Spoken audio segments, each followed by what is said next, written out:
وعلى آله وصحبه وأهل طاعته أجمعين.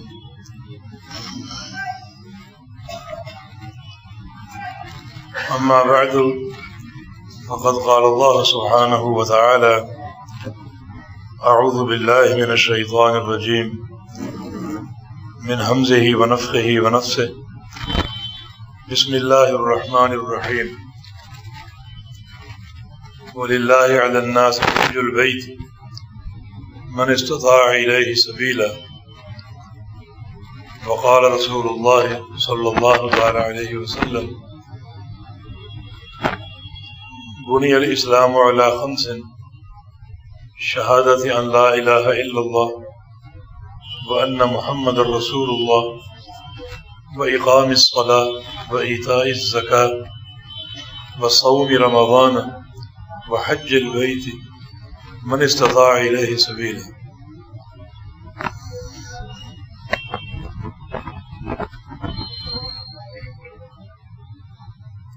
قابل احترام بزرگوں، دوستوں اور بھائیوں، سب سے پہلے اس تاخیر پر آپ سے معذرت چاہوں گا۔ تاخیر میں کوئی ہماری غلطی نہیں تھی، آپ کا ٹریفک بہت ہی جام تھا اور جتنا وقت کراچی سے ٹول پلازا پہنچنے تک لگا اتنا وہاں سے یہاں پہنچنے میں لگا۔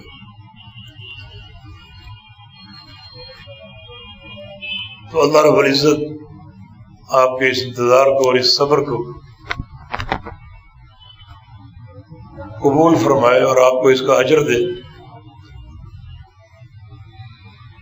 میں کسی تمہید کے بغیر اپنے موضوع کی طرف آتا ہوں جو آپ نے سن لیا۔ حج کے تعلق سے، حج اللہ تعالیٰ کا ایک فریضہ ہے اور جو اسلام کی 5 بنیادیں ہیں ان میں سے ایک حج ہے جو کہ فرض ہے۔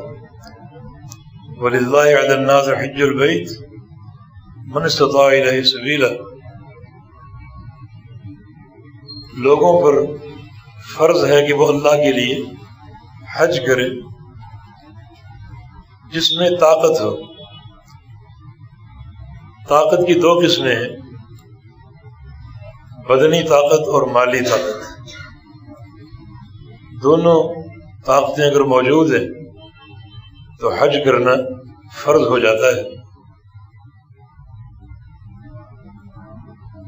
مالی طاقت یہ ہے کہ انسان کے پاس اس قدر نفقہ موجود ہو کہ وہ حج کے دوران سارے اخراجات برداشت کر سکتا ہو، اور جن لوگوں کو پیچھے چھوڑ کر جا رہا ہے جو اس کے اقربا یا اس کے ورثاء ہیں یا اس کی اولاد، بیوی، بچے وغیرہ، ان کا بھی نان و نفقہ موجود ہو۔ اسی طرح واپسی کا سفر، اس کا بھی نان و نفقہ موجود ہو، تو یہ مالی طاقت۔ بدنی طاقت یہ ہے کہ ایسا بوڑھا نہ ہو کہ وہ چلنے پھرنے سے معذور ہو اور حج کرنے سے قاصر ہو، یا ایسا مریض نہ ہو جس کی شفا کی کوئی امید نہ ہو اور دائمی بیمار ہو، دائمی مریض ہو اور وہ حج کی استطاعت نہ رکھتا ہو، تو یہ بدنی طاقت ہے۔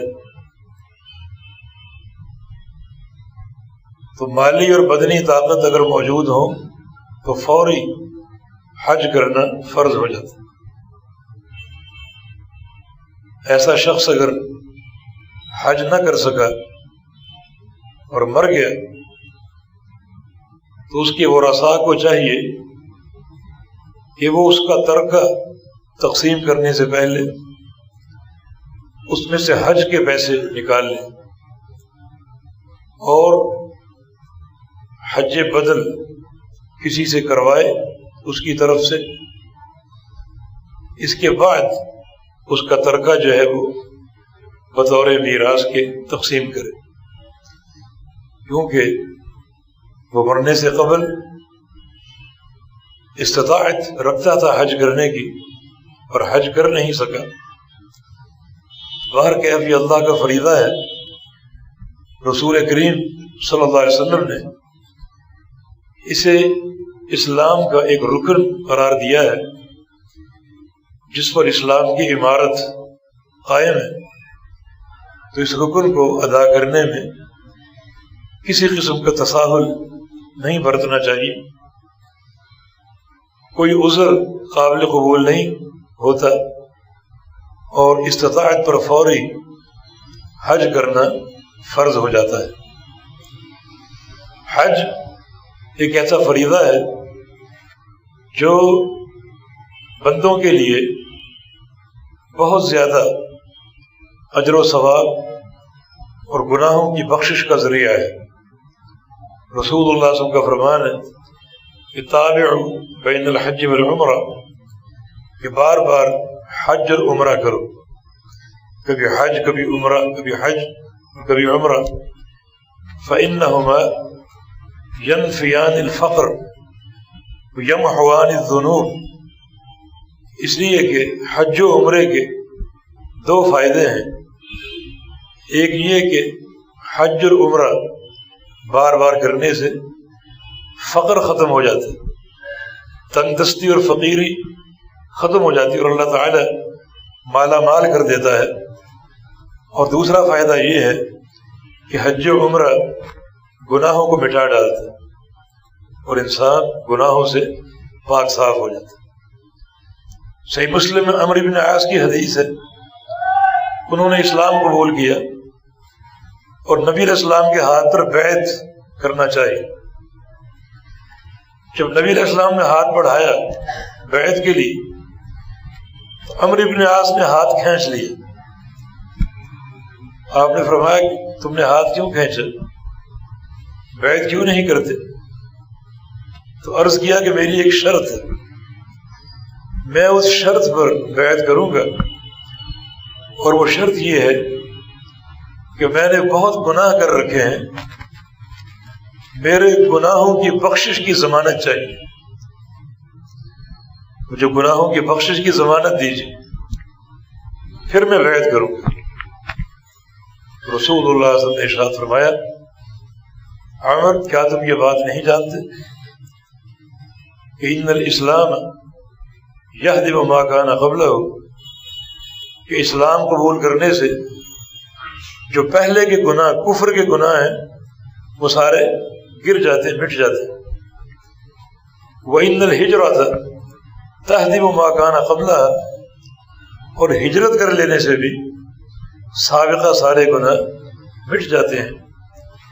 وَإِنَّ الْحَجَّ يَهْدِمُ مَا كَانَ قَبْلَهُ، اور حج کر لینے سے بھی سابقہ تمام گناہ مٹ جاتے اور ختم ہو جاتے. تو یہ تین اعمال سابقہ تمام گناہوں کا کفارہ بنتے ہیں. ایک کفر کو چھوڑ کر اسلام قبول کرنا، دوسرا کفر کے علاقے کو چھوڑ کر اپنے ایمان کو بچانے کے لیے دارالاسلام کی طرف ہجرت کرنا، اور تیسرا حج کرنا. نبی علیہ السلام کی ایک حدیث ہے، من حج البیت فلم یرفث فلم یفسق رجع کیوم ولدتہ امہ،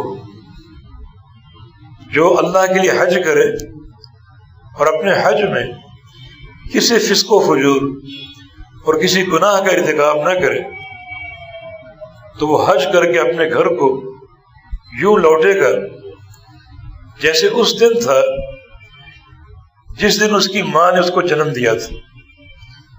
کوئی گناہ اس کے ذمہ نہیں تھا، بچہ پیدا ہوتا ہے بالکل معصوم، تو حاجی بھی اسی طرح بچے کی طرح، نو مولود بچے کی طرح گناہوں سے پاک صاف ہو کر گھر کو لوٹتا ہے۔ یہ اس فریضے کی اہمیت ہے، حج بیت اللہ کی اہمیت ہے۔ ویسے بھی پاک صاف ہو کر اللہ کے گھر کی طرف جاؤ۔ شریعت کی عجیب ترتیب ہے کہ پہلے رمضان پھر حج، رمضان ختم ہوتے ہی حج کا موسم شروع ہو جاتا ہے۔ الحج اشہر معلومات، حج کے معلوم مہینے ہیں، کون کون سے؟ شوال، ذی القعدہ اور ذی الحج۔ تو رمضان کے فوراً بعد شوال کا مہینہ، اس میں آپ حج کے لیے روانہ ہو جائیں۔ رمضان میں آپ نے عبادت کی، قرآن کی تلاوت کی اور شب قدر پانے کی کوشش کی، اپنا تزکیہ اور تصفیہ کیا۔ اب آپ پاک صاف ہو چکے، اب آؤ اللہ کے مہمان بن جاؤ، اللہ کے گھر کے مہمان بن جاؤ، اور مہمان بن کر اپنے میزبان سے اپنی ساری باتیں منوا لو، جو چاہو پالو، حاصل کرو۔ الحجاج والعمار وفد اللہ، حاجی اور عمرہ کرنے والے اللہ کا وفد ہوتے ہیں، اللہ کا مہمان ہوتے ہیں۔ وفد جس کی جمع وفود ہے، اس شاہی مہمان کو بولتے ہیں، شاہی۔ تو حج کرنے والے، عمرہ کرنے والے اس بادشاہوں کے بادشاہ کے مہمان ہوتے ہیں۔ دعاہم فاجابوا، اس بادشاہ نے بلایا کہ آؤ میرے گھر کی طرف، انہوں نے وہ دعوت قبول کر لی اور پہنچ گئے۔ اب یسألونہ فیعطی، اب یہ اس سے سوال کریں گے، مانگیں گے، اپنے مطالبے پیش کریں گے اور وہ عطا کریں گے۔ یہ ترتیب۔ تو حجاج اور عمار اللہ تعالیٰ کے مہمان ہیں، اور مہمان بڑا قیمتی ہوتا ہے۔ جو انسان ایک شرف اور فضل کا حامل ہو، وہ مہمان کو قیمتی سمجھتے ہیں، اور اس کے اکرام میں کوئی دقیقہ فروغ گذاشت نہیں کرتا، بلکہ پوری طرح اس کا اکرام کرتا ہے، اس کی ہر بات کو مقدم سمجھتا ہے۔ تو اللہ تعالیٰ تو سخیوں کا سخی اور بادشاہوں کا بادشاہ ہے۔ اس نے اپنے بندوں کو دعوت دی کہ آؤ میرے گھر کی طرف آؤ، میرے گھر کا حج کرو۔ بندوں نے قبول کر لی، پہنچ گئے دور دراز لمبے سفر طے کر کے، طویل سفر اختیار کر کے۔ دنیا میں سب سے طویل سفر حج کا سفر۔ مدارک التنزیل میں محمد ابن یاسین ایک محدث، ان کا چھوٹا سا واقعہ ہے کہ دوران طواف انہیں ایک بزرگ نظر آئے جس کی داڑھی سفید تھی۔ جی چاہا کہ اس سے تعارف ہو جائے، تعارف کیا، اپنا بتایا، ان کا پوچھا، پھر یہ سوال کیا کہاں سے آپ آ رہے ہیں؟ انہوں نے جواب دیا کہ میں کہاں سے آ رہا ہوں، جب حج کے ارادے سے گھر سے نکلا تو داڑھی اور سر کے بال کالے تھے، جب اللہ کے گھر میں پہنچا تو سارے بال سفید ہو چکے۔ یہ طویل سفر، یہ حج کا طویل سفر، اور سفر بھی ایک شرف کی علامت ہے، کیونکہ مسافر کی دعا قبول ہوتی۔ تو حاجی ویسے ہی اللہ کا مہمان، مسافر بھی ہے، حاجی بھی، یہ عمرہ کرنے والا بھی ہے۔ تو قبولیت دعا کے بہت سے مواقع جمع ہو جاتے۔ جو شخص حج کا ارادہ کر لے، وہ چند ذمہ داریوں کو اپنانے کی کوشش کرے۔ نمبر 1، حج سے قبل اپنے عقیدے پر نظر ثانی کرے. اگر کسی شرک یا بدعت کا مرتکب ہے تو اس کا حج قبول نہیں ہو، چاہے وہ 100 حج کر لے، کوئی حج قبول نہیں ہو. وَمَن يَكْفُرْ بِالْإِيمَانِ فَقَدْ حَبِطَ عَمَلُهُ. جس شخص کا ایمان کمزور ہے، ایمان میں خلل ہے، یعنی عقیدے میں خلل، اس کے سارے اعمال باطل. وَلَقَدْ أُوحِيَ إِلَيْكَ وَإِلَى الَّذِينَ مِن قَبْلِكَ لَئِنْ أَشْرَكْتَ لَيَحْبَطَنَّ عَمَلُكَ.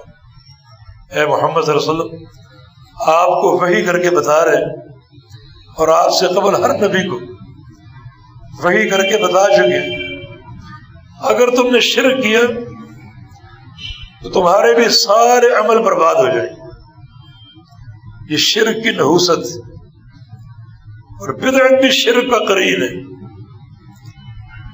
یہ بڑا ایک مہنگا اور قیمتی سفر ہے، حج بیت اللہ کا فریضہ.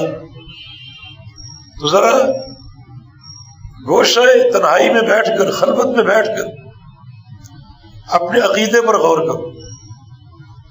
کوئی توحید میں گڑبڑ تو نہیں، عقیدے یا عمل میں کوئی بدعت تو شامل نہیں.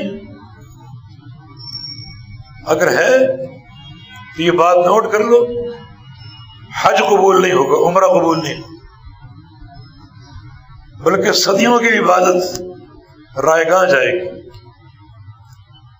تو یہ ایک اہم ذمہ داری. دوسری چیز، جب حج کا ارادہ کر لیے تو اسی وقت سے اپنی تربیت کرو اپنے اخلاص کی حفاظت کے لیے. اسی وقت سے شیطان سے لڑو. شیطان ریاکاری کا وار کرے گا کہ حج کرو گے دنیا دیکھے گی، اور دنیا حاجی صاحب کہے گی. اسی وقت سے شیطان کا مقابلہ شروع کر دو. المجاہد من جاہد نفسہ، حقیقی مجاہد تو وہ ہے جو اپنے نفس کے ساتھ جہاد کرے. جہاں شیطان ریاکاری کے وار کرتا ہے، ان الشیطان یجری من الانسان مجرا دمہ، شیطان تو انسان کے اندر اس کے خون کے ساتھ گردش کر رہا ہے، تو اندر وہ کیا تباہی مچاتا ہوگا. اس سے لڑو، اس نفس امارہ سے، اس پاپی اور سرکش شیطان سے، جو کوشش کرے گا مسلسل آپ کے اخلاص کو ختم کرنے کی اور ریاکاری کے جراثیم پیدا کرنے کی. اسی وقت سے یہ ٹریننگ لو اور یہ تربیت لو اور یہ مجاہدہ کرو شیطان سے لڑنے کا اور اپنے نفس کو اخلاص پر آمادہ کرنے کا. نبی صلی اللہ علیہ وسلم جو حج کے موقع پر دعا کیا کرتے تھے، ان میں سے ایک دعا یہ بھی تھی، اللہم حجۃ لا ریاء فیہا ولا سمعہ. یا اللہ ایسا حج بنا دے جس میں کوئی ریاکاری نہ ہو اور نہ شہرت پسندی ہو، نہ یہ سوچ ہو کہ جب حج کے لیے روانہ ہوگا تو ایک جمع غفیر الوداع کرنے آئے، اور نہ یہ سوچ ہو جب حج کر کے لوٹوں گا تو ایک جمع غفیر استقبال کے لیے آئے. یہ منفی سوچیں، آتا ہے تو آئے، لیکن آپ کے دل میں ایسی کوئی سوچ نہ کہ دنیا آئے کہ ہم حج کر کے لوٹ آئیں. بعض لوگ جن کا واقعہ ہم نے سنا حج کرنے جاتے، اسٹیشن سے ٹرین پر سوار ہوئے کراچی آنے کے لیے، تو باقاعدہ وہاں بھانڈوں نے ناچ گانا کیا. شہرت کے چودھری صاحب حج کرنے جا، پورا پلیٹ فارم بھرا ہو، ہجڑے ناچ رہے. وہ حج یہیں کا یہیں برباد ہو. نہیں، اخلاص کی حفاظت، جس کے 3 مرحلے۔ پہلا مرحلہ، جب آپ نے حج کا ارادہ کر لیا اس وقت سے ہی مخلص بن جاؤ، مخلص بن جاؤ، ریاکاری نہ ہو۔ دنیا کو بتا رہے کہ اس سال حج کرنے جا رہا ہوں، مخلص بن جاؤ۔ جب حج کرنے پہنچ جاؤ تو پورا حج اخلاص پر قائم، دوران حج کسی قسم کی شہرت پسندی اور ریاکاری نہ ہو۔ جب حج کر کے لوٹو تو پھر جب تک یہ سانسیں آ جا رہی ہیں اس وقت تک اپنے اخلاص کی حفاظت کرو۔ اگر آپ نے حج کر لیا اخلاص کے ساتھ، لیکن 100 سال بعد، 10 سال بعد، 20 سال بعد آپ نے اس حج کو ریاکاری کی نیت سے کھول دیا، بیان کر دیا کہ ہم تو حاجی صاحب نے حج کیا، تو چاہے 20 سال بعد ہو، 50 سال بعد ہو، اس وقت کی ریاکاری بھی اس حج کو برباد کر دی۔ تو یہ سب سے اہم مسئلہ اخلاص کی حفاظت کا۔ اللہ تعالیٰ قیامت کے دن پکارے گا، ایھا المراؤون، اے ریاکارو، اذھبوا الی من رأیتموہ، جن کو دکھانے کے لیے تم نے یہ نیکیاں کی، یہ حج کیے، ان کے پاس سے لے لو، کوئی جزا ملتی ہے تو لے لو، میرے پاس کوئی جزا نہیں، کوئی بدل۔ وَقَدِمْنَا إِلَىٰ مَا عَمِلُوا مِنْ عَمَلٍ فَجَعَلْنَاهُ هَبَاءً مَنثُورًا، جو دنیا میں ان ریاکاروں نے عمل کیا ان سب کو ایک ہی پھونک سے اڑا دیا۔ تو پھر اس حج کے چوکیدار بن جاؤ، اپنے اخلاص کی حفاظت کرو۔ دوسری چیز جو حج سے قبل ذمہ داری بنتی ہے وہ یہ کہ حج کے مسائل معلوم کرو، اور یہ بات اپنے آپ کو سمجھا لو کہ مسنون حج ہی قابل قبول ہے۔ فرمایا کہ والحج المبرور لیس له الجزاء الا الجنہ، حج مبرور کی جزا کوئی نہیں سوائے جنت کی۔ حج مبرور، حج مبرور کیا ہے؟ حج مسنون۔ حج مبرور میں 2 چیزیں ہوتی، ایک یہ کہ وہ حج سنت کے مطابق، دوسرا یہ کہ اس حج میں کسی گناہ کا ارتکاب نہ کیا، کسی فسق و فجور کا ارتکاب نہ کیا ہو، تو یہ حج مبرور۔ تو پھر ضروری ہے حج کی فقہ، حج کے احکام معلوم کر کے روانہ ہو جاؤ۔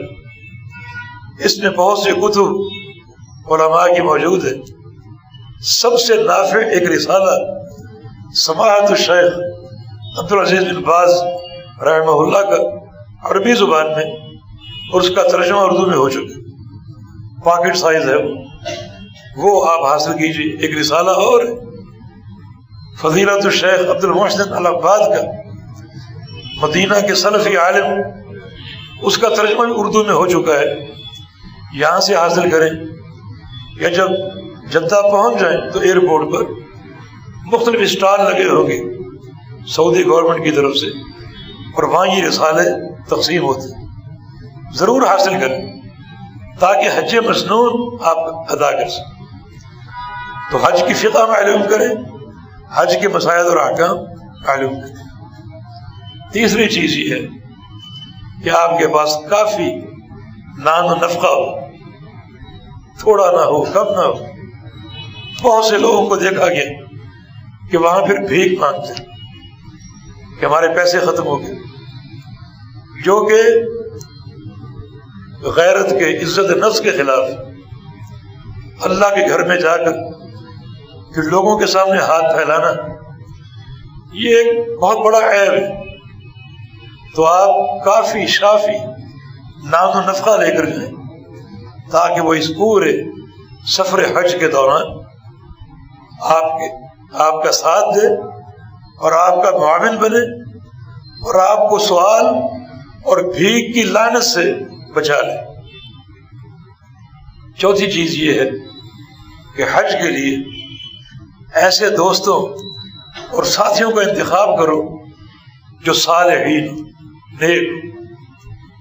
نیکوں کی صحبت کے فائدے ہوتے ہیں اور اس کا ایک روحانی اثر ہوتا ہے، وہ آپ کی اصلاح کریں گے اور ان کا تقوی آپ کی روحانی ترقی کا باعث بنے گا۔ بنی اسرائیل کے 100 افراد کے قاتل کو جب توبہ کا احساس ہوا تو اس نے ایک عالم ربانی سے فتویٰ پوچھا۔ پہلے 99 قتل تھے اور اس نے ایک عابد سے فتویٰ پوچھا، عبادت گزار تھا، راہب تھا، بڑی اس کی داڑھی تھی کہ یہ مفتی صاحب ہوں گے۔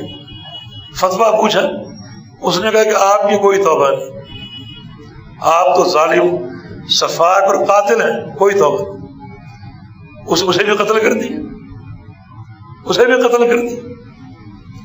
تو ہر شخص کو معلوم ہونا چاہیے کہ آپ اگر غلط فتویٰ دیں گے اللہ کے بندوں کو گمراہ تو کریں گے، مگر اس کا نقصان یہ بھی ہو سکتا ہے کہ آپ کو بھی جوتے پڑ سکتے ہیں، آپ بھی قتل ہو سکتے ہیں۔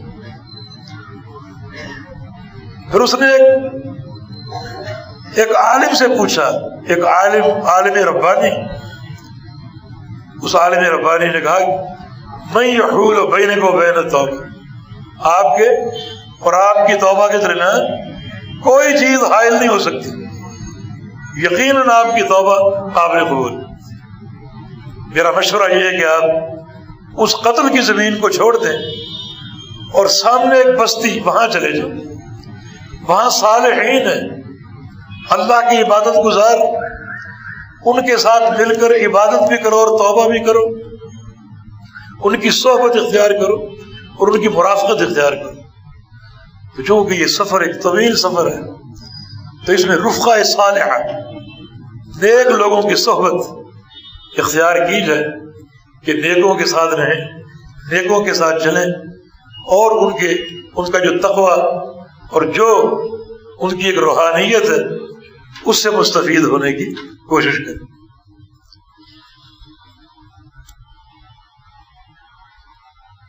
تو یہ کچھ حج سے قبل اختیار کرنے والے امور تھے۔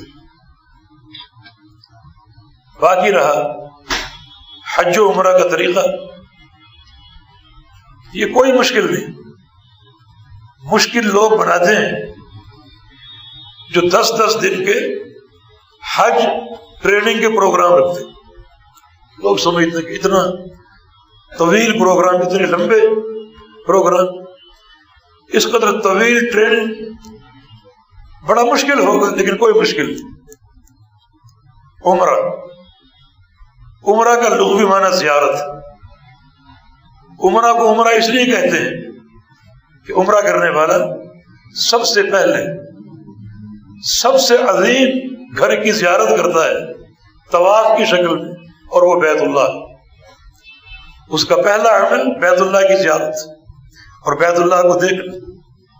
تو عمرہ بمعنی زیارت۔ عمرے کے 3 ارکان، جن میں سے کوئی رکن اگر فوت ہو جائے تو عمرہ قابل قبول نہیں ہوگا، دوبارہ عمرہ کرنا پڑے گا۔ پہلا رکن احرام باندھنا، پہلا رکن احرام باندھنا۔ احرام کس چیز کا نام؟ احرام یہ 2 چادریں لپیٹنے کا نام نہیں۔ یہ 2 چادریں جہاں چاہو لپیٹ لو، گھر میں لپیٹ لو، ایئرپورٹ پہ لپیٹ لو، جہاز میں لپیٹ لو، یہ احرام نہیں، یہ احرام کا لباس۔ اصل احرام نیت کا نام، اور وہ نیت میقات پر ہوگی۔ ہماری جو میقات ہے وہی ہے جو اہل یمن کی میقات ہے، اور وہ ہے یلملم، جو کہ جدہ اترنے سے کو آدھا گھنٹہ قبل یہ میقات آتی ہے، اور عمرہ یا حج کی نیت یا تو میقات پر پہنچ کر کی جائے، اگر پہنچنا ممکن نہ ہو تو جو میقات کی سیدھ ہے اس سیدھ سے گزرتے ہوئے کی جائے، اور باقاعدہ جہازوں میں اعلان ہوتا ہے کہ ہم میقات سے گزرنے والے ہیں یا گزر رہے، تو اس وقت یہ نیت کر لینی چاہیے. اور یہ نیت احرام ہے، یہ چادر احرام نہیں. اس لیے کہ میں نے کراچی ایئرپورٹ پر جو حال کو دیکھا، یہ حاجی احرام باندھ کر آ چکے اور کوئی مولوی صاحب کھڑے ہیں اور ان کو تلبیہ پڑھا رہے ہیں. یہ تلبیہ بھی شروع ہی نہیں ہوا.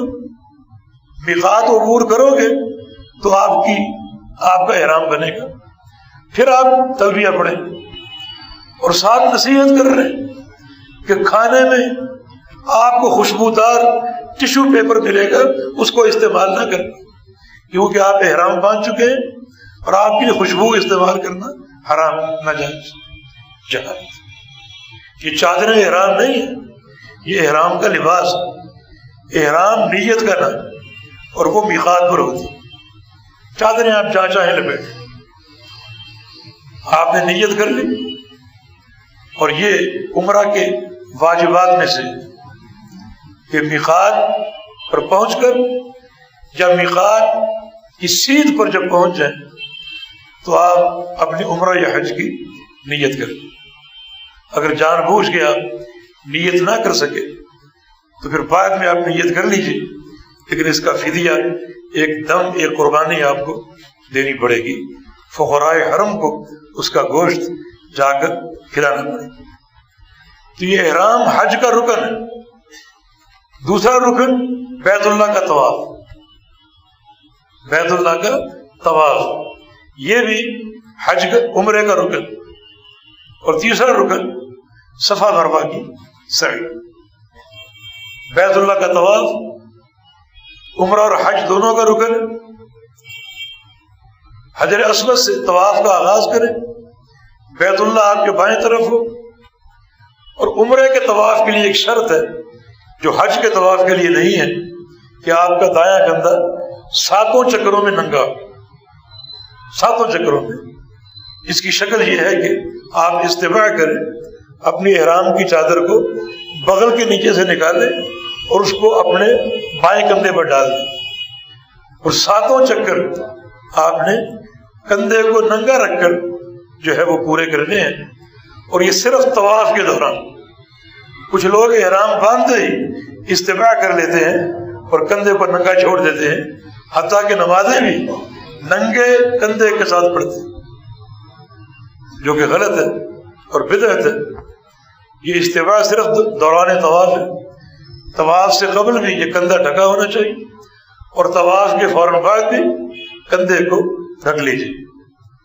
اس طرح 7 آپ نے چکر پورے کرنے ہیں استباع کے ساتھ.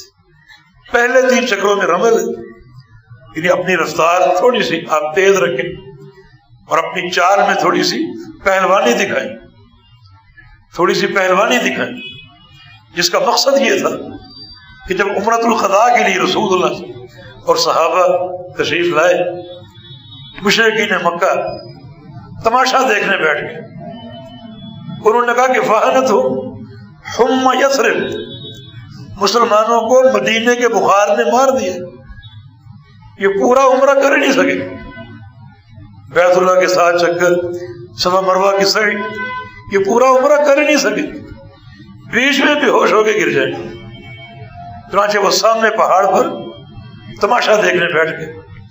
نبی علیہ السلام کو اس کی اطلاع مل گئی تو آپ نے پہلے 3 چکر رمل کا حکم دیا کہ ہم نے دوڑنا ہے اور پہلوانی دکھانی ہے ان مشرکین کو.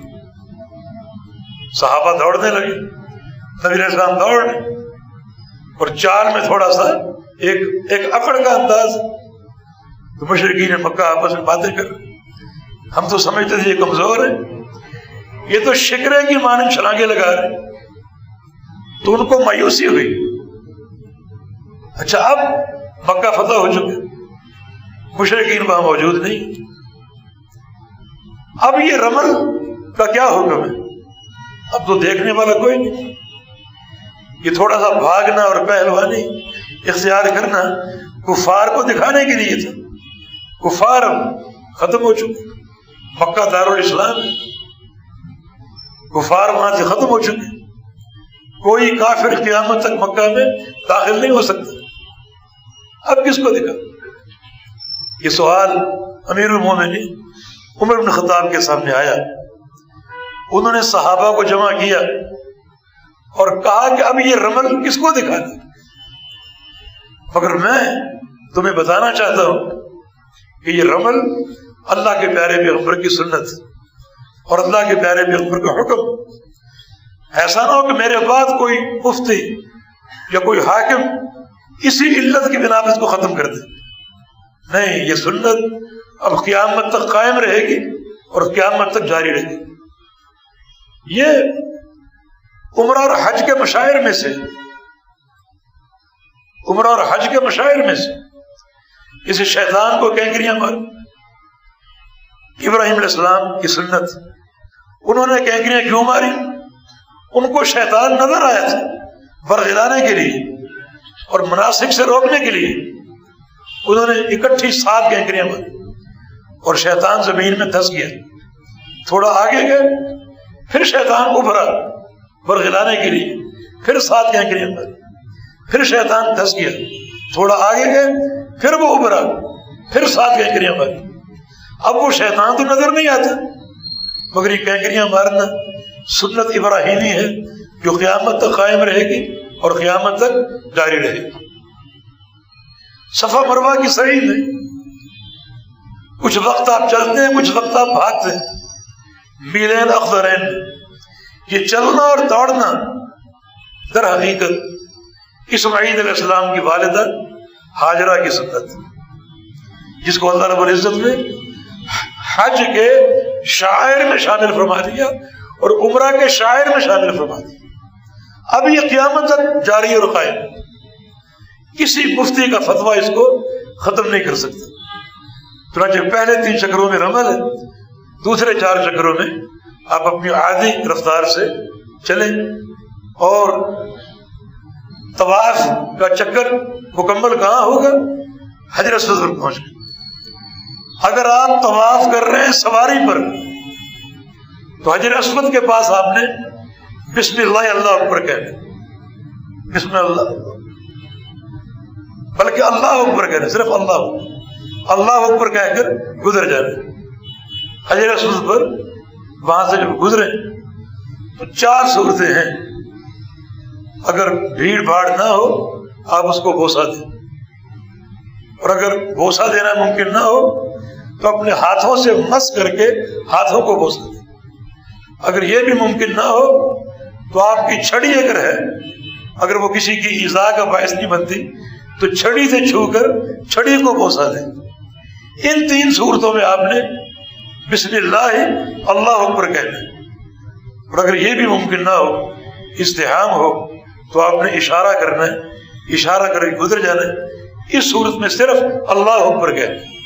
اشارہ و کبر، اللہ کے پیغمبر نے اشارہ کیا اور تکبیر کہی، اللہ اکبر کا، اور گزر گئے. وہاں ٹھہرنا نہیں. کچھ عاشق وہاں ٹھہرتے ہیں اور 3 بار اللہ اکبر بسم اللہ اللہ 3 بار، جو کہ لوگوں کی ایذا کا سبب بنتا. چلتے لوگ اگر ازدحام میں ان کو رکنا پڑے، ٹھہرنا پڑے، تو بڑی ایک کوفت اور تکلیف محسوس ہوتی ہے، جو کہ حجاج کی اذیت کا باعث بنے. جب شریعت میں 4 چیزیں موجود ہیں، انشاءاللہ چاروں کا ایک ہی حکم ہے، چاروں کا اجر برابر. بلکہ اگر آپ ازدحام سے بچنے کے لیے اور اپنے شر سے ازدحام کو بچانے کے لیے، تاکہ میں بھیڑ بھاڑ کا ذریعہ نہ بنوں، وہاں سے گزر جائیں اشارہ کرتے ہوئے، تو اس سوچ کا آپ کو اجر و ثواب ملے گا. اور وہ مرد، ان کی غیرت بڑی قابل تعجب ہے، جو اپنی عورتوں کو حجر اسود کے بوسے کے لیے ساتھ لے کر جاتے ہیں اور آگے بوسہ دلانے کی کوشش کرتے ہیں. سینکڑوں مردوں سے اس عورت کا مس ہوتا ہے، ٹکراؤ ہوتا ہے، جو کہ شریعت کے بھی خلاف ہے، غیرت کے بھی خلاف ہے اور عزت نفس کے بھی خلاف ہے. عائشہ صدیقہ رضی اللہ عنہا کی لونڈی آپ کے پاس آئی اور آ کر کہا کہ میں نے بیت اللہ کا طواف کیا ہے اور 4 دفعہ بیت اللہ کو بوسہ دیا، حجر اسود 4 دفعہ بوسہ۔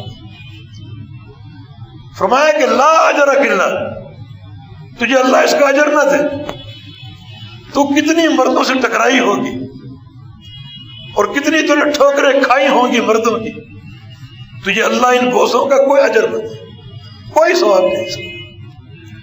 تو حج اور عمرہ کی فقہ کو سمجھو، یہ دین کے بھی منافی ہے اور ایک غیرت النفس کے بھی خلاف ہے۔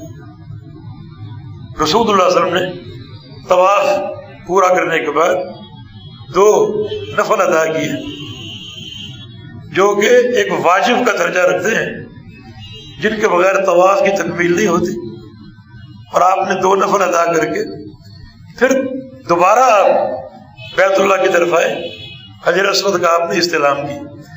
اب بھی اگر بوسے کا امکان ہو بوسہ دے سکتے، اور اگر امکان نہ ہو تو آپ اشارہ اور استلام ہی کر سکتے ہیں، یہ اللہ کے پیارے پیغمبر کی سنت۔ اور اس کے بعد زمزم پینا یہ بھی مشروع ہے اور اللہ کے پیارے پیغمبر کی سنت ہے، آپ نے پیا بھی اور اپنے جسم کے ساتھ کچھ ملا بھی، اور اس کے بعد آپ نے صفا مروہ کی سعی کی، جو صفا سے شروع ہوتی ہے اور مروہ پر جا کر ختم ہوتی ہے، 7 چکر، صفا سے مروہ تک 1 چکر، مروہ سے صفا دوسرا چکر، پھر صفا سے مروہ تیسرا چکر، اس طرح یہ سعی 7 چکروں پر مشتمل ہے، جو صفا سے شروع ہو کر مروہ پر جا کر ختم ہوتی ہے، اور یوں جو 3 ارکان ہیں عمرہ کے وہ پورے ہو جاتے ہیں، 3 ارکان پورے ہو گئے۔ اب چوتھی چیز جو عمرہ کا واجب، رکن نہیں لیکن واجب ہے، واجب وہ عمل ہے جس کے چھوٹ جانے پر بندہ فدیہ ادا کر کے اجر کا مستحق بن جاتا ہے، مگر رکن وہ عمل ہے جس کے چھوٹ جانے پر کوئی فدیہ نہیں، کوئی تلافی نہیں، بلکہ وہ حج عمرہ نہیں ہوگا، دوبارہ کرنا پڑے گا۔ یہ 3 چیزیں عمرے کے ارکان ہیں، کوئی چیز مس ہو گئی، چھوٹ گئی، عمرہ نہیں ہوگا۔ اور یہ جو حلق یا قصر ہے، حجامت، سر منڈوانا یا کترانا، یہ عمرے کا واجب، یہ اگر انسان نہ کر سکا تو قربانی اور فدیے سے اس کی تلافی ہو جائے گی اور اللہ تعالیٰ عمرہ قبول فرما لے گا۔ یہ انتہائی سہل اور آسان کام، یہ 4 امور آپ نے عمرے کے سن لیے، باقی رہ گیا حج۔ تو حج کے 4 ارکان، عمرے کے 3 ارکان تھے، حج کے 4 ارکان۔ پہلے 3 ارکان وہی جو عمرے کے، احرام حج کے لیے، حج کے احرام کے لیے میقات شرط نہیں، آپ جہاں بھی ٹھہرے وہاں سے احرام باندھ لیجیے، ہوٹل میں ہے، حرم میں ہے، جہاں آپ کا قیام ہو وہیں سے آپ احرام باندھ لیجیے۔ اس کے لیے میقات جانا یا حل میں جانا حرم سے باہر مشروع نہیں ہے، بلکہ جہاں آپ موجود ہیں وہیں آپ احرام باندھ لیجیے۔ یہ احرام حج کا رکن۔ احرام کب باندھنا؟ 8 ذو الحجہ، پیارے پیغمبر محمد رسول اللہ صلی اللہ علیہ وسلم، آپ نے صبح کو احرام باندھا اور 8 ذو الحجہ کو منا روانہ ہو۔ تو یہ حج کا رکن ہے۔ دوسرا رکن جو ہے وہ طواف، یہ طواف افاضہ، عرفات کے بعد وقوف عرفہ 10 ذو الحج کو آپ نے آ کر یہ طواف کرنا ہے۔ یہ طواف حج کا طواف ہے جس کو طواف افاضہ کہا جاتا ہے۔ عمرے کے طواف کو طواف قدوم کہتے ہیں اور حج کے طواف کو طواف افاضہ کہتے ہیں۔ اور تیسرا جو حج کا رکن ہے وہ سعی، سعی کے بغیر بھی حج مکمل نہیں ہوگا۔ اور چوتھا رکن جو ہے حج کا وہ وقوف عرفہ، وقوف عرفہ، رسول اللہ صلی اللہ علیہ وسلم کا فرمان ہے الحج عرفہ، حج عرفہ کا نام، حج نام ہے عرفہ کا۔ اب ان سارے امور کی ترتیب کیا ہے؟ 5 حج کے واجبات ہیں جو آگے چل کر آپ کو بتاتے ہیں۔ ترتیب یہ ہے کہ 8 ذو الحج کو آپ نے حج کا احرام باندھنا ہے، جہاں آپ کا قیام ہے وہیں سے احرام باندھ لیجیے اور منا آ جائیں۔ دن رات آپ نے منا میں گزارنی اور 5 نمازیں پڑھنی، قصر کے ساتھ لیکن اپنے اپنے وقت پر. یہاں نمازیں جمع کرنا نبی علیہ السلام کے عمل سے ثابت نہیں ہے. گو آپ مسافر ہیں، لیکن یہ حج کے شاعر مینا میں قصر ہے نماز کی لیکن جمع نہیں. آپ ظہر پڑھیں قصر کے ساتھ اپنے وقت پر، عصر پڑھیں قصر کے ساتھ اپنے وقت پر. مغرب کی 3 رکعت ہے اس میں قصر نہیں ہے. عشاء پڑھیں قصر کے ساتھ اپنے وقت پر، اور فجر کی 2 رکعت ہیں وہ رکعت آپ نے پڑھنی ہے. 9 ذو الحج آ گئے. 9 ذو الحج آپ کے حج کا سب سے اہم دن، جس دن آپ نے حج کا رکن اعظم ادا کرنا ہے جو کہ وقوف عرفہ. پیارے پیغمبر محمد رسول اللہ صلی اللہ علیہ وسلم صبح کو جب سورج طلوع ہوا عرفات کی طرف آپ روانہ ہوئے تو عرفہ کا وقوف جو ہے یہ حج کا رکن ہے جس کے بغیر حج نہیں ہوتا، قابل قبول نہیں. اگر آپ 9 ذو الحج کو عرفہ نہیں پہنچ سکے، چلے وسعت ہے 9 ذو الحج اور 10 ذو الحج کے درمیانی رات تک بھی پہنچ گئے تو آپ کا وقوف قابل قبول ہوگا. رات کے کسی حصے میں پہنچ گئے تو آپ کا وقوف قابل قبول ہو جائے گا. لیکن نبی علیہ السلام کا جو معمول اور آپ کا طریقہ تھا وہ یہ تھا کہ آپ صلی اللہ علیہ وسلم ظہر سے قبل عرفہ پہنچ گئے. عرفات کے میدان میں آپ صلی اللہ علیہ وسلم نے ظہر کی نماز ادا کی. بعض روایتوں میں وادی محصر کا ذکر ہے جو کہ عرفات سے متصل ہے لیکن عرفات کی حدود میں نہیں ہے. ظہر اور عصر کی نماز آپ نے جمع اور قصر کر کے ادا کی، اور اس سے قبل آپ نے خطبہ ارشاد فرمایا. خطبہ دینا پیغمبر علیہ السلام کی سنت ہے، اور خطبے کے بعد ظہر و عصر جمع اور قصر کے ساتھ ادا کرنا حج کے شاعر میں سے. یہ حج کے شاعر میں سے بعض جاہل لوگ جو ہیں وہ عرفات میں نمازیں پوری پڑھتے، ظہر کے 4 رکعت اور عصر کی 4 رکعت، اور ظہر اپنے وقت میں، عصر اپنے وقت میں، عصر اپنے وقت میں.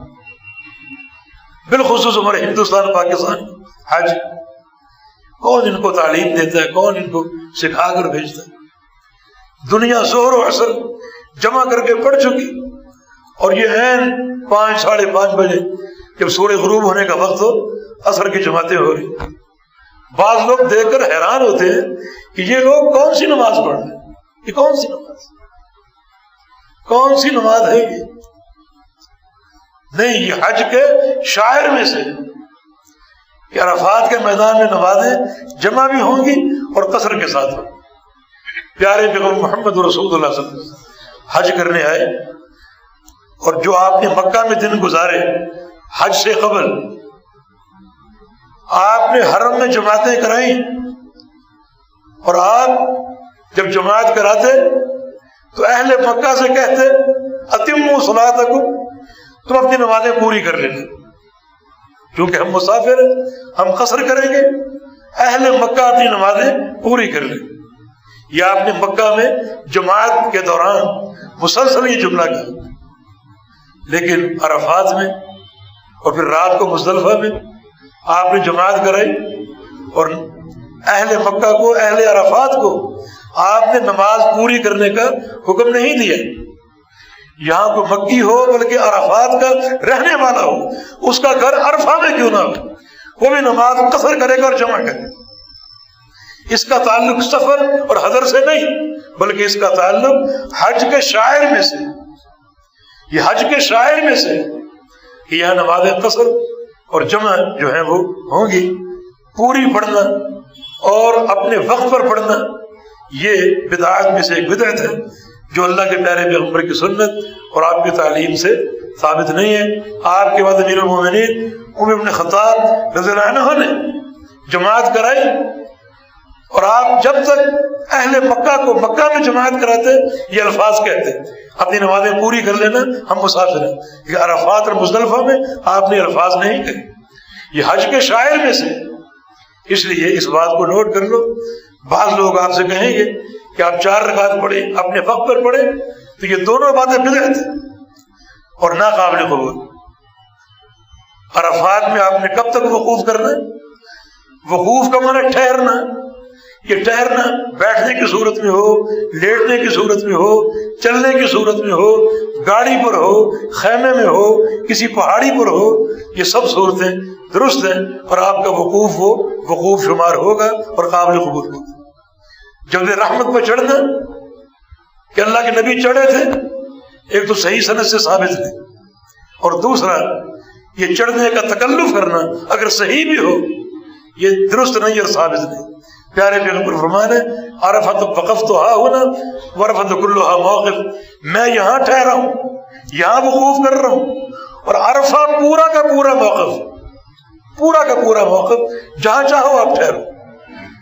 حکومت سعودیہ نے حجاج کی سہولت کے لیے چاروں طرف جو حدود ہیں ان کو باقاعدہ جو ہے وہ ایک بورڈ کے ذریعے آویزاں کر کے جو ہے وہ واضح کر دیا کہ یہاں سے جو ہے وہ حد شروع ہوتی ہے اور یہاں آ کر وہ ختم ہوتی ہے. تو بدایت الحدود اور نہایت الحدود یہ ان پتھروں اور نشانات سے جب اس کو اجاگر کیا. تو عرفہ کے اندر آپ نے ٹھہرنا اور وقوف کرنا. اللہ کے رسول صلی اللہ علیہ وسلم سورج کے ڈوبنے تک عرفات کے میدان میں رہے، اور یہ گھڑیاں بڑی قیمتی ہیں. ان گھڑیوں میں اللہ کا ذکر اور دعائیں جو وہ مانگنی چاہیے کثرت سے. یہ قبولیت کا وقت ہے. پیارے پیغمبر کے فرمان کے مطابق اللہ تعالیٰ اہل عرفات کے قریب آ جاتا ہے، نزول فرماتا ہے، اور یدنو بہم، اللہ ان کے قریب آ جاتا ہے اور فرشتوں سے پوچھتا ہے ما اراد ہؤلاء، یہ لوگ جو آئے ہوئے ہیں احرام کی 2 چادریں پہنے ہوئے، ان کا مقصد کیا ہے؟ کیا ان کا مقصد؟ اپنے گھر بار کو وطن کو چھوڑ کر اس میدان میں گرد و غبار اور خاک سے اٹے پڑے ہیں، کیا ان کا مقصد ہے؟ اللہ تعالیٰ فرشتوں سے پوچھتا ہے، اور پھر اللہ تعالیٰ فرشتوں کو گواہ بنا کر کہتا ہے کہ میں نے ان سب کو معاف کر دیا. نبی علیہ السلام کے ایک حدیث کے مطابق سب سے زیادہ گردنیں جو جہنم سے آزاد ہوتی ہیں وہ میدان عرفات میں ہوتی ہیں، میدان عرفات میں ہوتی ہیں. الحج عرفہ، حج نام عرفہ کا. تو یہ جو اوقات ہیں ان اوقات کو غنیمت سمجھیں اور کثرت سے دعائیں کریں، اللہ تعالیٰ کا ذکر کریں. رسول اللہ صلی اللہ علیہ وسلم کی حدیث ہے کہ سب سے افضل ذکر جو میں بھی کرتا ہوں اور مجھ سے قبل سارے انبیاء نے کیا عرفات کے میدان میں، وہ ہے لا الہ الا اللہ وحدہ لا شریک لہ لہ الملک ولہ الحمد وہو علی کل شیء قدیر. کثرت سے یہ ذکر اس میں اللہ کی توحید کی گواہی اور شرک سے بیداری، اللہ کی عظمت کا اعتراف اور اس کی بادشاہت کا اقرار. اللہ اس ذکر کو سن کر راضی ہوتا ہے. رسول اللہ صلی اللہ علیہ وسلم کی حدیث ہے کہ جو شخص دن رات میں 100 دفعہ یہ ذکر کر لے اللہ تعالیٰ اس کو اولاد اسماعیل میں سے 10 غلاموں کو آزاد کرنے کا اجر دیتا ہے. کتنا یہ افضل ذکر ہے. اور بھی دعائیں ہیں، دعائیں کیجیے. یہ قبولیت کی گھڑی. اور یہی کچھ لوگ ایسے ہیں جن کی عبادت مردود ہوتی. صحیح مسلم میں نبی علیہ السلام کی حدیث ہے کہ ان رجل یطیل السفر، ایک شخص لمبا سفر کر کے جاتا ہے، سفر حج مراد، اشعث اغبر، اور اس کا سر خاک آلود ہے اور پاؤں بھی خاک آلود ہے. یہ اشارہ میدان عرفہ کی طرف. عرفات کے میدان میں یہ کیفیت ہوتی ہے، سر ننگے انسان وہاں موجود ہے اور خاک آلود اس کا سر اور اس کے پاؤں. فرمایا کہ لمبا سفر کر کے گیا، سر بھی خاک آلود، پاؤں بھی خاک آلود، یمد یدیہ، اپنے ہاتھوں کو پھیلائے ہوئے ہے. عرفات میں حاجی ہاتھوں کو پھیلا کر دعائیں کرتا ہے. وہ یقول یا رب یا رب، اور یا رب کہتا ہے، کثرت سے دعائیں کرتا ہے اور تکرار سے یا رب کہتا ہے. فرشتے ہر دعا پر جواب دیتے ہیں کہ مطعمک حرام وملبسک حرام وغذیت بحرام فانا یستجاب لک. اے اللہ کے بندے، تیرا کھانا حرام کا تھا اور تیرا پینا حرام کا، تیری غذا حرام کی، اور ایک حدیث میں ملبسک حرام، تیرا لباس بھی حرام، تیری دعا کہاں قبول ہوگی؟ تو وہ شخص جس کا مال حرام کا، سود کی آمیزش یا اور کسی حرام شے کی آمیزش اس کے مال میں، اگر وہ حج کرنے جاتا ہے اس کا حج قابل قبول نہیں اور اس کی دعائیں بھی قابل قبول نہیں. تو حج کرنے والا، عمرہ کرنے والا حلال مال کا قصد کرے اور حلال کا اہتمام کرے، تو یہ چیز اساس ہے عبادت کی قبولیت کی. تو اتنا اہم موقع، مگر ایک بندہ مسترد ہو گیا، مردود ہو گیا اور اس کی نیکی قابل قبول نہ رہی. جب سورج ڈوب گیا، اندھیرا کچھ چھا گیا، تب رسول اللہ صلی اللہ علیہ وسلم عرفات سے نکلے اور مزدلفہ آپ تشریف لائے. مغرب آپ نے عرفات میں نہیں پڑھی، حالانکہ سورج غروب ہو چکا. مغرب کو آپ نے مؤخر کیا، عرفات پہنچے اور مغرب عشاء آپ نے جمع کر کے ادا کی. مزدلفہ پہنچے اور مغرب عشاء آپ نے جمع کر کے ادا کی. یہ منا میں پہنچنا، منا میں نمازیں جمع کرنا اور منا کی مبیت، وہاں رات گزارنا، یہ بھی حج کے واجبات میں سے، حج کے واجبات میں سے، جس کے چھوٹنے پر دم فدیہ واجب ہے. ہم نے عرض کیا کہ یہ حج کا واجب ہے، حج کا رکن نہیں. رکن اور واجب کا فرق ہم نے بتا دیا کہ رکن اگر چھوٹ جائے تو حج باطل ہو جائے گا، قابل قبول نہیں، دوبارہ کرنا پڑے گا. اور واجب اگر چھوٹ جائے تو فدیے سے وہ تلافی اس کی ممکن. چنانچہ یہ حج کے واجبات میں سے. اللہ کے پیارے پیغمبر کی سنت کیا تھی؟ آپ نے آتے ہی وضو کیا اور آپ نے مؤذن کو اذان کا حکم دیا. اذان ہوئی اور پھر آپ نے مغرب کی جماعت کرائی، پھر دوسری اقامت ہوئی اور عشاء کی آپ نے جماعت کرائی، ایک اذان اور 2 تکبیروں کے ساتھ. اس کے بعد نبی علیہ السلام رات بھر سو گئے. یہاں سونا آپ کی سنت. یہ دین اتباع کا ایک رنگ ہے کہ عمل کرنے والے اللہ کے پیغمبر کی کس قدر اتباع کرتے ہیں. جو حالا یہاں رات گزارتے ہیں جاگ کر، عبادت کر کے، اور کچھ لوگ مزدلفہ میں پہنچتے ہی پہلا کام کیا کرتے ہیں؟ کینکریاں چنتے. شیطان کو مارنے والے کینکریاں چنتے. یہ عمل کہاں سے لے لی؟ اللہ کے پیارے پیغمبر نے مزدلفہ سے کینکریاں نہیں لی، مزدلفہ سے کینکریاں نہیں لی، بلکہ اگلے روز جب آپ مزدلفہ سے منا جا رہے تھے تب فضل بن عباس نے آپ کے لیے کینکریاں چنی اور آپ کو پیش کی. یہ مزدلفہ کہاں سے آ گیا؟ اور کچھ نادان پہاڑوں پر چڑھتے ہیں، اوپر سے کینکریاں لے کر آتے. یہ کیوں؟ یہ کینکریاں وہ مارنی چاہیے جو کسی قدم تلے نہ آئی ہو، جن کینکریوں کو قدموں نے نہ مسلا ہو. جی ہاں، مقدس اور پاک کینکریاں لو، کیونکہ شیطان کو مارنی ہے تو پاکیزہ کینکریاں ہونی چاہیے. ان کو بعض لوگ دھوتے بھی کیونکہ شیطان کو مارنی. خوشبو بھی لگا لو میرے بھائی، شیطان کو مارنی. کہاں سے یہ چیزیں لے؟ سب چاہ لیں. نبی علیہ السلام کا معمول، آپ نے اس رات مغربی عشاء پڑھی اور خوب سوئے اور پھر آپ فجر کو بیدار ہوئے. آج تہجد کی نماز کا بھی نام ہے. یہ اللہ کے پیارے پیغمبر کی سنت.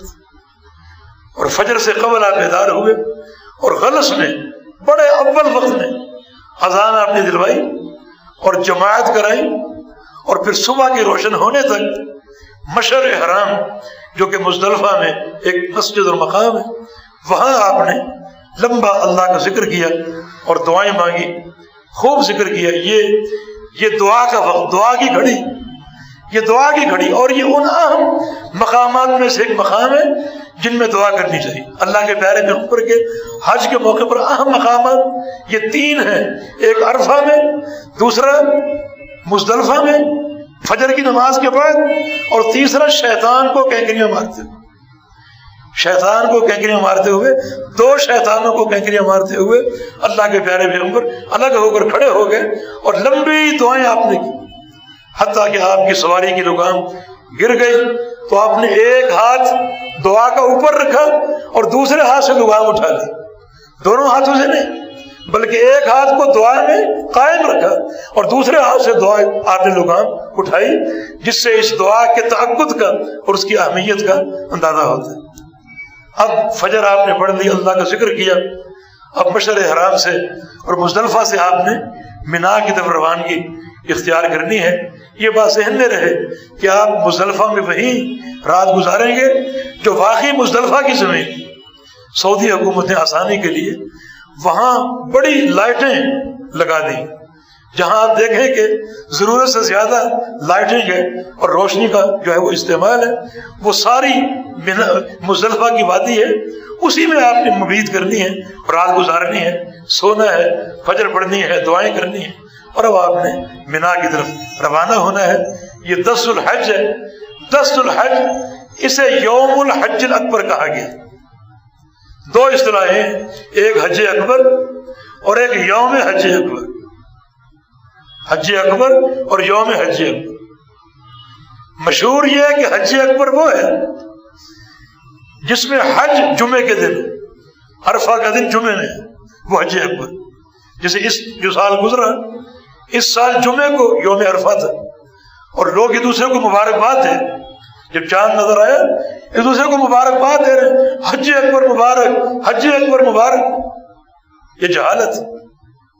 جمعے کے دن حج کا ہے نا، حج اکبر نہیں، بلکہ حج اکبر ہر حج ہے عمرے کے مقابلے، عمرہ چھوٹا حج ہے اور حج بڑا حج، ہر حج حج اکبر۔ جمعے کے دن یوم عرفہ حج ہے، وہ حج اکبر نہیں، ہر حج حج اکبر ہے۔ حج اکبر کیوں کہتے ہیں؟ عمرے کے مقابلے میں عمرہ حج اصغر ہے اور یہ حج حج اکبر۔ دوسری اصطلاح یوم حج اکبر، حج اکبر کا دن، یہ 10 ذو الحج ہے۔ 10 ذو الحج یوم حج اکبر ہے۔ اس دن آپ نے کم و بیش 6 کام کرنے ہیں، کیونکہ اعمال کی کثرت ہے، عبادات کی کثرت ہے، اس لیے اس دن کو حج اکبر کا دن کہا گیا۔ مزدلفہ میں جو آپ نے نماز پڑھ لی اور پھر طویل آپ نے ذکر کیا، یہ 10 ذو الحج شروع ہو چکی۔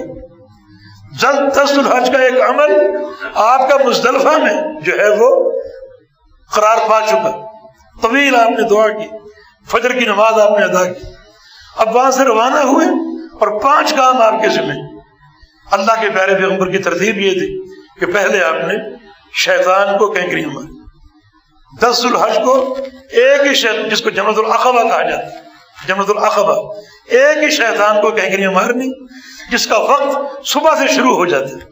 رسول اللہ صلی اللہ علیہ وسلم مینا میں داخل ہوئے اور پہلا کام آپ نے شیطان کو کینکریاں ماری۔ دوسرا کام آپ نے قربانی کی۔ تیسرا کام آپ نے حلق یا قصر، سر منڈوایا۔ چوتھا کام طواف افاضہ، اور 5واں کام سعی، صفا مروہ کی سعی۔ یہ 5 بڑی عظیم عبادات ہیں جسے ایک دن میں جمع ہے، اس لیے اس دن کو یوم حج اکبر کہا جاتا ہے۔ اس دن کے لیے اپنی توانائی سمیٹ کر رکھیے۔ کچھ لوگ زیارتوں کے شوق میں خرچ ہو جاتے ہیں، اصل مقصد ان کا فوت ہو جاتا ہے۔ یہ ہم نے غار حرا پر بھی چڑھنا ہے اور غار ثور پہ بھی چڑھنا ہے، 6 8 گھنٹے چڑھنا اترنا، پھر وہاں جا کے نفل پڑھتے ہیں جو کہ بدعت نہیں۔ اپنی توانائی کو بچا کے رکھو۔ اگر آپ پہلے خرچ ہو گئے تو اس دن یہ سارے کام کیسے انجام دو؟ یہ سارے کام کیسے انجام دو؟ بہت سے لوگ بیمار ہو کے پڑ جاتے ہیں، ہاسپٹل میں داخل ہو جاتے ہیں اور اصل کاموں سے وہ محروم ہو جاتے ہیں۔ جیسے گئے ویسے آ گئے، اپنے اس جہل کی بنا پر جو ان کو تعلیم دے کر بھیجی جاتی ہے۔ کون لوگ، کہاں سے دین آ گیا، کس قسم کی تعلیم ہے؟ میں جب حج کے لیے گیا، میں نے چپل پہنی ہوئی تھی اور وہ چپل اوپر سے ڈھکی ہوئی تھی، اوپر کا جو پنجہ، وہ چپل اس کو ڈھانپا ہوا تھا۔ ایک صاحب میرے پاس آئے، یہ آپ نے یہ کیا پہنا ہوا ہے؟ اوپر کا جو حصہ ہے، پاؤں کی جو کمر ہے، وہ ننگی ہونی چاہیے، آپ دوسری چپل لیجیے۔ میں نے کہا اس کا ثبوت، کوئی دلیل دو۔ کہتا ہے کہ مولانا تھانوی صاحب نے لکھا.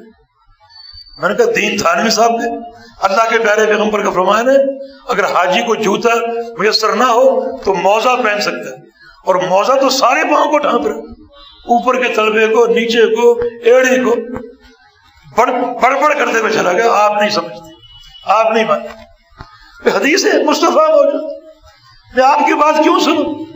کہاں سے یہ قید آپ لے کر آئے؟ یہ جہالت کی باتیں ہیں جن کا دین سے کوئی تعلق اور واسطہ نہیں. ہم نے شروع میں عرض کر دیا کہ آپ نے کوشش کیا کرنی, روانگی سے پہلے پورا طریقہ حج آپ اچھے طریقے سے سمجھے اور سمجھ کر روانا. رسول اللہ علیہ وسلم کا فرمان ہے خذوا عنی مناسککم, مجھ سے اپنی حج کی عبادت لے لو, سیکھ لو. آپ اونٹنی پر بیٹھ کر حج کر رہے ہیں تاکہ بلندی سے سب مجھے دیکھیں اور میرا طریقہ حج سیکھ لیں. فرمایا کہ لعلی لا حج بعد عامی ھذا, شاید مجھے اس حج کے بعد حج کرنے کا موقع نہ ملے, شاید فراق کی گھڑیاں آ جائیں, ہو سکتا ہے میرا یہ آخری حج ہو. تو طریقہ حج سیکھ لو مجھ سے. اللہ کے ایک پیارے صحابی, اللہ کے پیارے پیغمبر کے صحابی جناب جابر رضی اللہ عنہ, انہوں نے پورا طریقہ حج بیان کیا, پورا طریقہ. اس ایک صحابی کی ایک حدیث میں پورا طریقہ حج موجود ہے, جس پر وقت کے محدث شیخ البانی رحمہ اللہ انہوں نے کتاب لکھی حج کی, اس کا نام رکھا ہے حجۃ النبی صلی اللہ علیہ وسلم کما رواہ عنہ جابر. اللہ کے نبی کا حج جیسا کہ جابر نے آپ سے روایت کی. مسنون حج, مسنون حج جناب جابر نے دیکھا اور پورا طریقہ حج بیان کیا. ایک صحابی کی روایت سے پورا طریقہ موجود, اس کو آپ پڑھیں.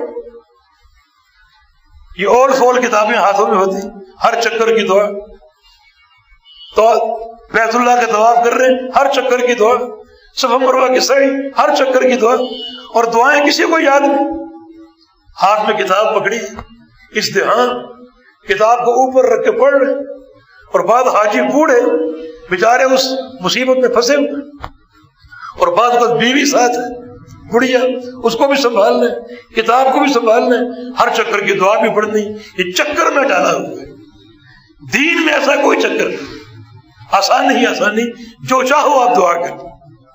طواف چلنے کا نام ہے, آپ کچھ بھی نہ پڑھیں طواف ہو جائے گا, لیکن چونکہ قبولیت کی گھڑی آپ دعائیں کریں. صفا مروہ چلنے کا نام, آپ کچھ بھی نہ پڑھیں صفا مروہ ہو جائے گا, لیکن چونکہ یہ افضل مقام ہے دعائیں کریں. تو یہ 5 کام 10 ذو الحج کو, اس لیے اس دن کو یوم حج اکبر کہا جاتا ہے. یوم حج اکبر. 3 کام جو شروع کے ہیں, شیطان کو کینکریاں مارنا, اور قربانی, اور حجامت قصر یا حلف. ان 3 میں سے کوئی بھی 2 کام کر کے آپ احرام کو کھول سکتے ہیں. کچھ لوگ قربانی بھی اس میں شامل کرتے ہیں کہ 4 کام ہو گئے, 4 میں سے کوئی 2 کام کر کے احرام کھول سکتے ہیں, لیکن قربانی نہیں, کیونکہ قربانی بعض حاجیوں پر فرض نہیں. جو افراد کرتے ہیں ان پر قربانی فرض نہیں. حج تمتع کرنے والا اگر قربانی کی استطاعت نہیں ہے تو 10 روزے رکھے گا, وہ بھی قربانی نہیں دے گا. تو قربانی ان امور میں شامل نہیں, بلکہ یہ 3 کام. نمبر 1 جو ہے وہ شیطان کو کینکریاں مارنا, اور دوسرا قربانی, اور تیسرا یہ حلق یا قصر. ان میں سے کوئی 2 کام کر کے آپ احرام کھول سکتے ہیں. اب ہر چیز آپ کے لیے حلال ہوگی. خوشبو لگا سکتے ہیں, احرام میں خوشبو لگانا جائز نہیں تھا. احرام باندھتے ہوئے آپ خوشبو لگا سکتے ہیں, لیکن جسم پر, چادروں پر نہیں.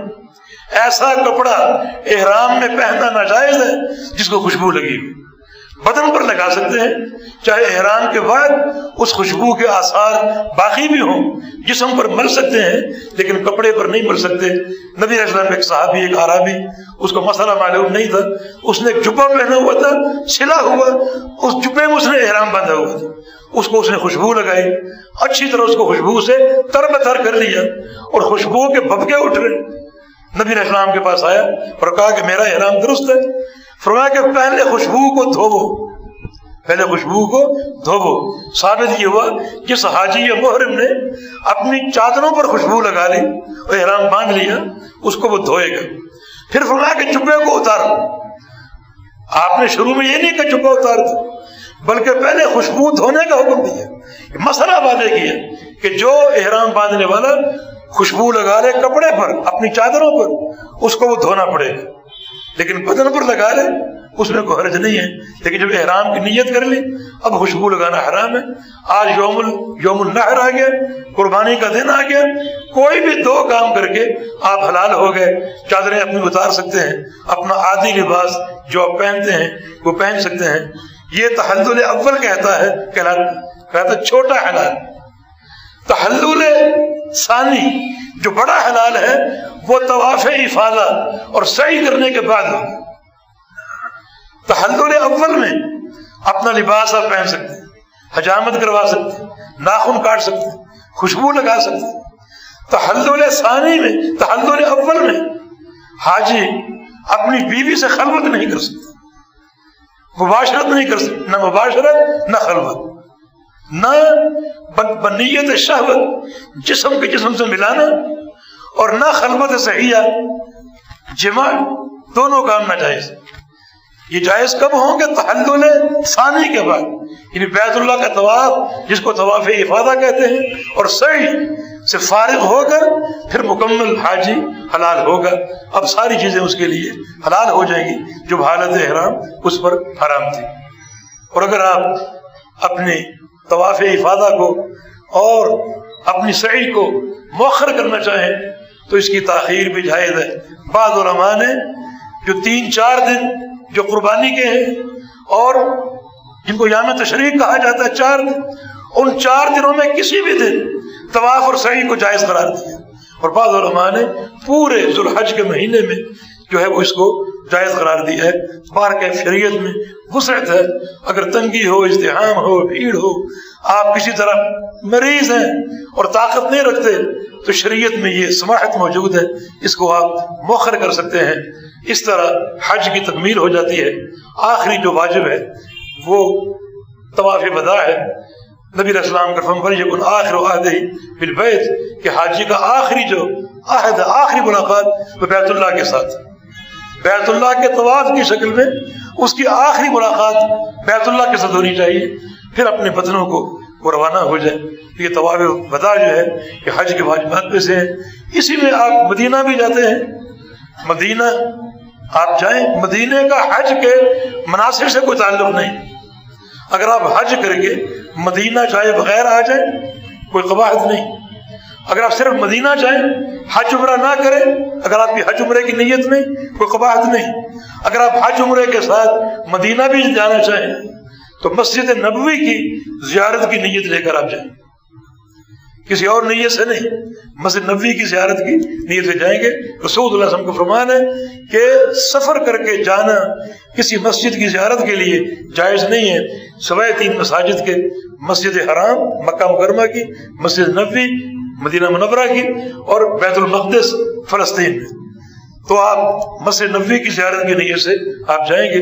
مدینہ پہنچ گئے، مدینہ میں 5 زیارتیں مشروع ہیں، 5 زیارتیں مشروع ہیں، باقی کوئی زیارت ثواب کی نیت سے بدعت ہے۔ ویسے آپ گھوم پھر رہے ہیں، مدینہ دیکھ رہے ہیں، آپ غار ہرا گئے، غار ثور گئے، گھوم پھر رہے ہیں، ویسے ہی کسی بھی پہاڑ پر آپ چڑھتے ہیں دیکھتے ہیں تو آپ گھوم پھر سکتے ہیں، لیکن ثواب کی نیت سے نہیں، ثواب کی نیت سے نہیں، بلکہ ایک اللہ تعالیٰ کا فرمان سیروا فی الارض، زمین میں چلو دیکھو، تو بہت سی عبرتیں آپ کے سامنے آئیں گی۔ مقام بدر جا کر دیکھ سکتے ہیں، مقام احد جا کر دیکھ سکتے ہیں، تو بہت سے واقعات تازہ ہوں گے اور ایک درس عبرت آپ کو حاصل ہوگا۔ لیکن مشروع اور مسنون زیارتیں 5: مسجد نبوی کی زیارت، رسول پاک صلی اللہ علیہ وسلم کی قبر کی زیارت اور وہاں درود و سلام پڑھنا، اور نمبر 3 جنت البقیع کی زیارت جو صحابہ کرام اور مسلمانوں کا قبرستان ہے۔ نمبر 4 شہدائے احد کی زیارت، یہ خیال رہے جنت البقیع کی زیارت میں اور شہداء احد کی زیارت میں آپ نے ان کے لیے دعا کرنی، قبر والوں کے لیے، ان کو پکارنا نہیں، ان سے کچھ طلب نہیں کرنا، ورنہ سارا حج وہیں ڈھیر ہو جائے گا، بیکار اور باطل ہو جائے گا۔ غیر اللہ سے استغاثہ، غیر اللہ کو پکارنا شرک بھی ہے اور کفر بھی ہے۔ جو کسی کو مدد کے لیے پکارے، کسی قبر والے کو، کسی مردہ کو، مشرک بھی ہے اور کافر بھی۔ تو ایسے عمل سے گریز کریں، ان کے لیے دعا کریں۔ اور پانچویں مشروع زیارت جو ہے مسجد قباء، وہاں جا کر 2 نفل پڑھنا اللہ کے پیارے پیغمبر کی سنت ہے، اور رسول اللہ علیہ وسلم کا فرمان ہے کہ یہ 2 نفل جو ہے وہ رمضان کے عمرے کے برابر، یہ 2 نفل عمرے کے برابر ہیں، ان 2 نفلوں کا اجر عمرے کے برابر۔ لیکن اس کا معنی یہ نہیں کہ عمرہ نہ کریں آپ، اس کا معنی یہ نہیں۔ وہ ایک نورانی صاحب کا فتویٰ ہے کہ ایک شخص صرف مدینہ جائے، مدینہ کی محبت میں، اور عمرہ نہ کرے کبھی بھی تو گزارا ہو جائے گا، کیونکہ مدینے میں مسجد قباء ہے، اس میں 2 نفل پڑھ لیں عمرہ بھی ہو جائے گا۔ نہیں، یہ 2 نفل عمرے کا بدل نہیں، ثواب عمرے کا ہے، عمرے کا بدل نہیں۔ بہت سے امور ایسے جن میں حج کا ثواب ہے، پھر حج بھی نہ کیا جائے، نہیں ثواب حاصل ہوتا ہے، مگر یہ افعال حج و عمرے کا بدل نہیں۔ اس لیے اس معاملے کو آپ سمجھیں۔ تو مدینہ منورہ میں یہ 5 زیارتیں مشروع ہیں، باقی جگہ جانا ثواب کی نیت سے بدعت ہے، ثابت نہیں ہے، لیکن ویسے آپ قل سیروا فی الارض کے تحت جا سکتے ہیں، گھوم پھر سکتے ہیں اور ان جگہوں کو دیکھ سکتے ہیں۔ تو ہم نے خلاصہ عرض کر دیا حج و عمرہ کے اعمال کا۔ اللہ تعالیٰ صحیح معنی میں ہم سب کو حج و عمرہ کرنے کی توفیق عطا فرمائے، اور ہمارا حج، جو بھی ساتھی جا رہے ہیں ان کا حج مبرور ہو، حج مقبول ہو، اور فسق و فجور سے پاک ہو، اور جب وہ لوٹیں تو گناہوں سے پاک صاف ہو کر لوٹیں۔ اللہ پاک توفیق عطا فرما دے۔ اقول قولی ھذا واستغفر اللہ لی ولکم، وآخر دعوانا ان الحمد للہ رب العالمین۔